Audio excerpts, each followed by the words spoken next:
দিনের বেলায় সূর্যের তপ্ত কিরণ, রাতেও নিস্তার নেই গরম থেকে। ফ্যানের বাতাসে ও ছায়াযুক্ত জায়গায়ও ঘেমে যাচ্ছেন মানুষ। আর্দ্রতাজনিত চরম অস্বস্তির কারণে হাঁপিয়ে উঠছে জনজীবন।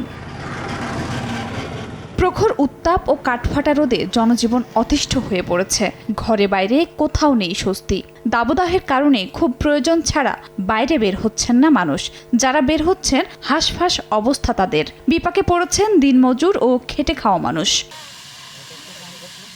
গরম থেকে একটু স্বস্তি পেতে মানুষজন আশ্রয় নিচ্ছেন গাছের ছায়ায়। প্রাণ জুড়ানোর চেষ্টা করছেন আখের শরবত, লেবুর জুস সহ বিভিন্ন পানীয় পান করে।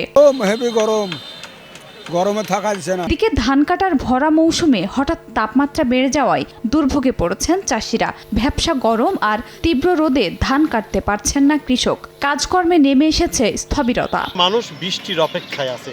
ফসলের মাঠ পড়ে যাচ্ছে, নদী নালা শুকিয়ে যাচ্ছে।